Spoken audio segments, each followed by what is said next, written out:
आपको बताया उत्तराखंड में सरकार गठन का मामला अब तक फंसा हुआ है। इस मसले पर कल देर रात पीएम आवास पर बैठक हुई। बैठक में प्रधानमंत्री नरेंद्र मोदी, गृह मंत्री अमित शाह मौजूद थे। रक्षा मंत्री राजनाथ सिंह, बीजेपी अध्यक्ष जेपी नड्डा और चुनाव प्रभारी प्रहलाद जोशी भी बैठक में शामिल थे।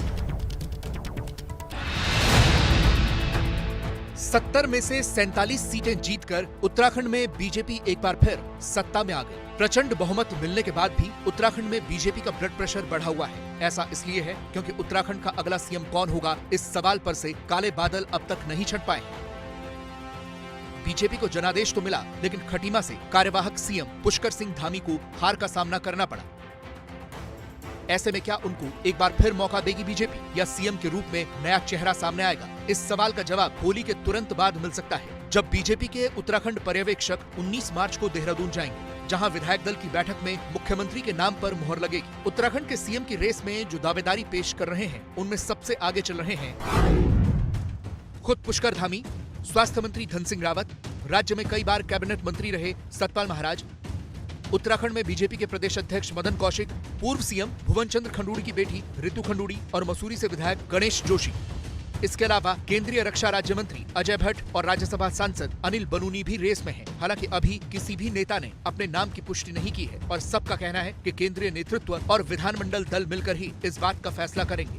नहीं, सरकार गठन की जो भी सरकारी कार्य प्रक्रिया है वो पूरी चल रही है, उस पर सब पर काम चल रहा है और जल्दी ही हमारे यहाँ पर विधानमंडल दल की बैठक होगी और उसके बाद नई सरकार गठन की प्रक्रिया प्रारंभ हो जाएगी, पूरी हो जाएगी। केंद्रीय पार्लियामेंट्री बोर्ड या केंद्रीय नेतृत्व तय करेगा, फिर विधानमंडल दल बैठक होगी, तब उस सारा समय उस समय आएगा। अभी इस प्रकार की कोई चर्चा हमारे यहाँ नहीं है। सीएम कुर्सी पर सस्पेंस की कुछ ऐसी ही स्थिति गोवा में भी बनी हुई है, जहां 40 में से 20 सीट जीतने के बावजूद भी सीएम दावेदार का चेहरा अब तक साफ नहीं है।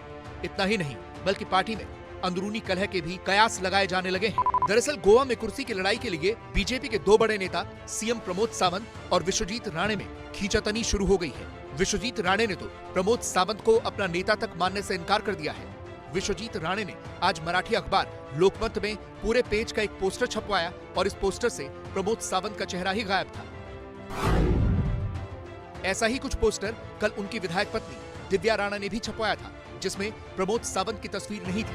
गोवा के स्वास्थ्य मंत्री विश्वजीत राणे ने सीएम प्रमोद सावंत की नींद उड़ा रखी है।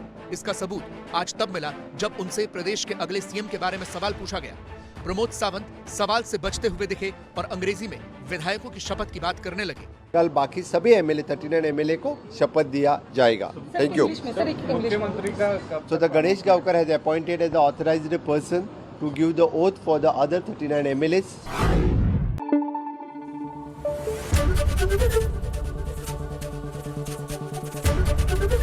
एबीपी न्यूज आपको रखे आगे।